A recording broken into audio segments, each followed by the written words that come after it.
These are some of the founding fathers of the European Union, although other names, such as de Gaulle or Willy Brandt, have also established their place in EU's history. In common with our current leaders, they also represent the will of millions of citizens to shape and build the European Union's project. I've decided to create the WEurope project as a set of students' interviews to reflect on each internal issues and its relations to the European Union. The main goal of this project is to share opinions and first-hand experiences from different countries and to enlighten some of the topics that can help us to have a more reasonable discussion about the future of the European Union. This first interview was recorded on November 2015, after the Paris attacks, and it was made to an Hungarian student. I started the interview asking Gary to say something about his country, so I decided to explore the historic topic, which is quite relevant for the emergence of nationalist parties. We also talked about the refugee crisis and its relation with European policies. So, here's the interview. My name is Gary. I am a European citizen of Hungary. My Prime Minister is Viktor Orbán and my President is János Áder. János Áder was elected in May 2012 as head of state of Hungary, while Viktor Orbán was re-elected as Prime Minister in 2014. These elections caught the attention of the European and international media for the rising of a nationalist party to the government. We have our own identity. We don't have any other countries what we can really relate to. So linguists say that Hungary is like a member of the Finn-Ugor language family. So we have some brothers in Finland, in the Baltic areas, but actually we don't have any common words.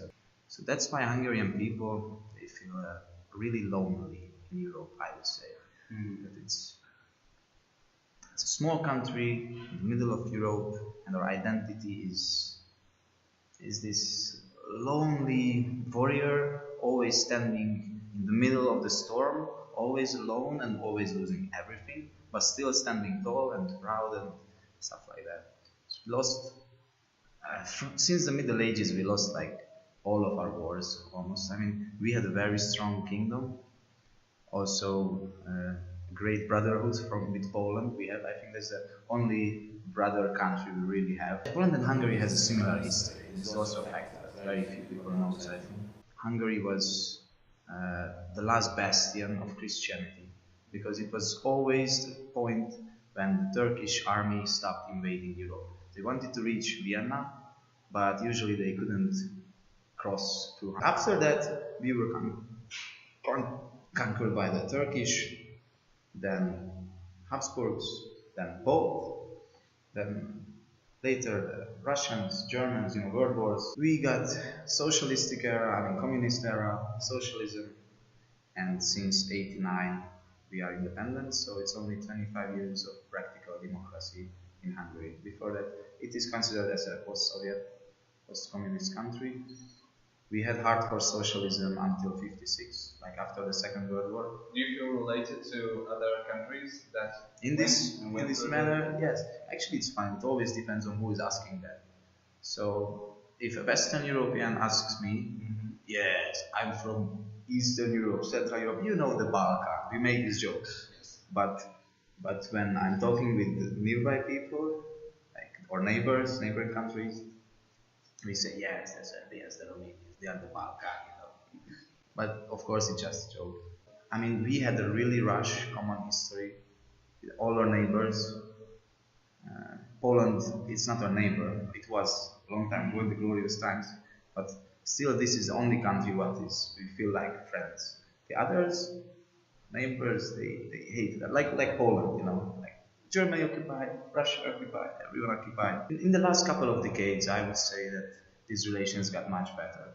Like, history was really tough during the world wars, and when kids learn history in the school, wow, it's really bad. So sometimes after a history lesson, you really feel hate.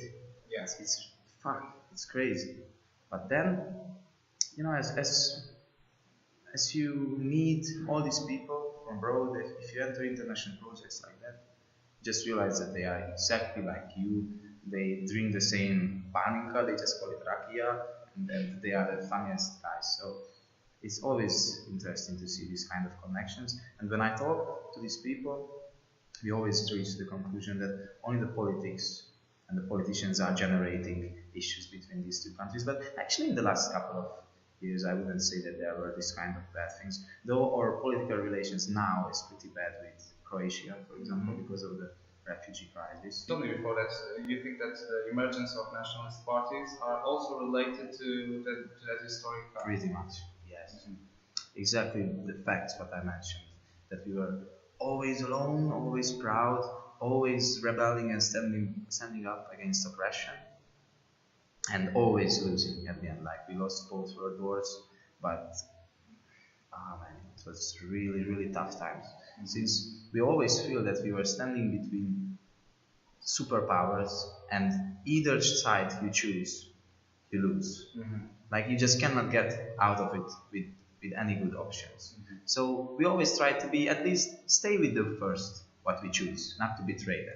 So it's, for example, we had a governor called Miklos Horthy. Sorry, he's a very controversial figure.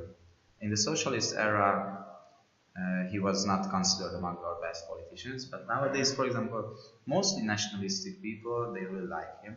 Like he was in one of the toughest times in history. He tried to prolong as long as he could the Jewish deportation. So like he was the only one, they say, who could say no to Hitler openly, and actually they hated each other. This guy, he was an aristocrat, he was a real old school veteran, he had his ways, and that's why he was against this kind of, for example, this Jewish deportation and everything. Do you think there's some kind of connection with the present government and the leader that you were talking about? Yes, like, for example, this leader, Szálasi. Ferenc Szálasi was the Prime Minister of Hungary from 1944 to 1945. He was sentenced to death in 1946. In the hardcore nationalistic parties in Hungary, they sing songs about Szálasi, they are their hero and stuff. Even if he was just in a very short period of time, he was the one who eradicated the Jews and things like that. So they still get back to this period and they respect him greatly. From one dictator, we went to the next one. Nationalistic people are not relating to this period. So when it's about nationalism, they go back to this hardcore Nazi stuff. This is the most hardcore way of nationalism. And the regular nationalists, not skinheads, stuff like that, they go back to the very old times when Hungary was great, like the Middle Ages. The great Hungary. You can see in many cars, at the back of the cars, there are like these plasters. Stickers? Yeah, stickers, thank you. And they have the old, big Hungary. Because after the First World War, 66% of the country was lost, like the territory. Al-Teleki, Prime Minister at the time, presented during the negotiation of the Treaty of Trianon the red map to show the areas in which Hungarian population were dispersed.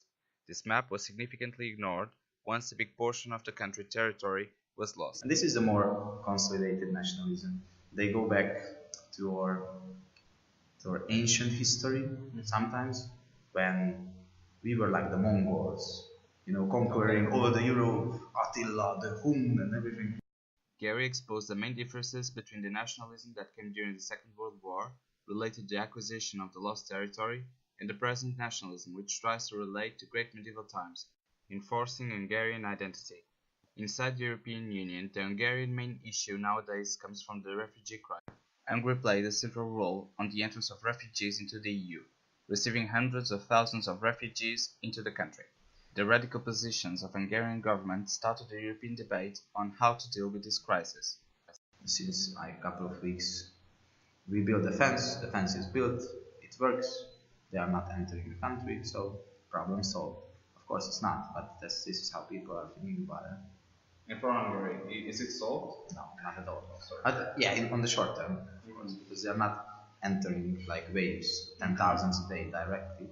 They can still enter, of course, their registration center. So if they enter, now they have to show ID and stuff like that, which is, in my opinion, is good.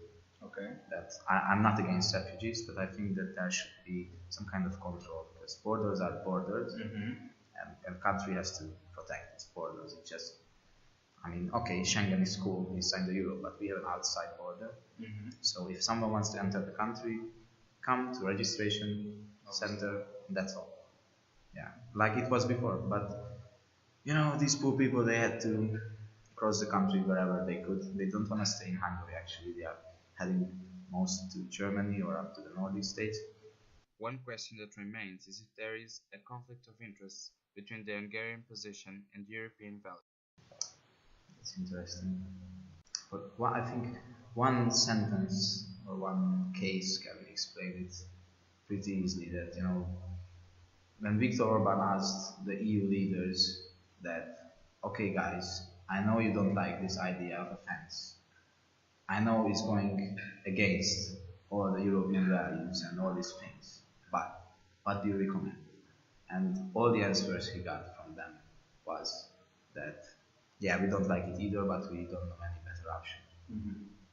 So, yeah, I think it's totally against all this European liberal thinking, democratic uh, methods and culture and everything we just build up.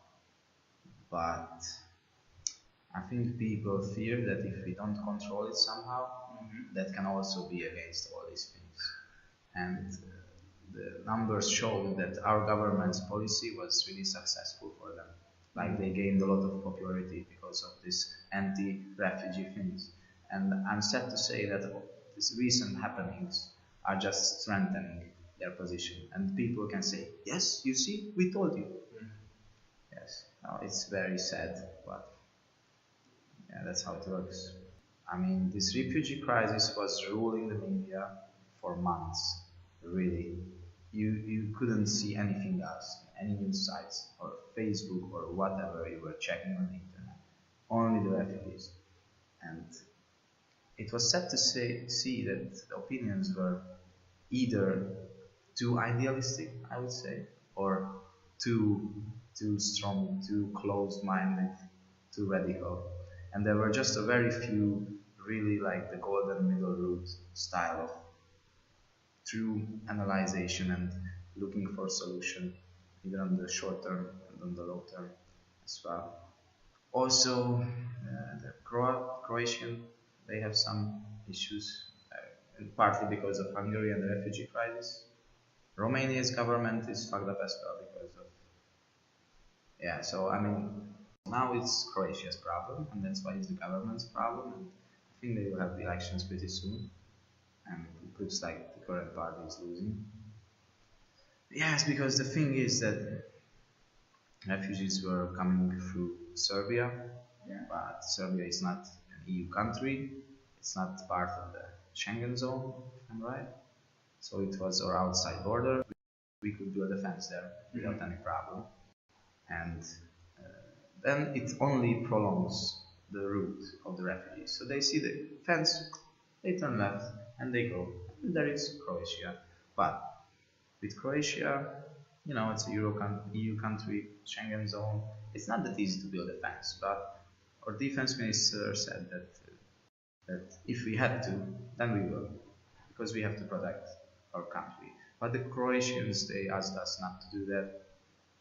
Also, the same issue was going on with the Austrians. So like at the very beginning, they said not to do that, but now they are building a fence themselves, and they are closing the borders and stuff like that. Also with Hungary. So yeah, now it looks like that the refugees were coming down. I'm showing it to the camera. They're going like this. And they are just making a longer route for them.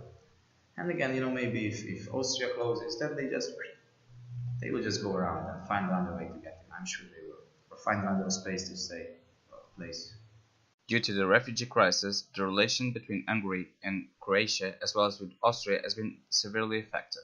So we can already see that there are some inside problems of the EU as well. But of course, if we are just talking about this quote system, like the many different opinions.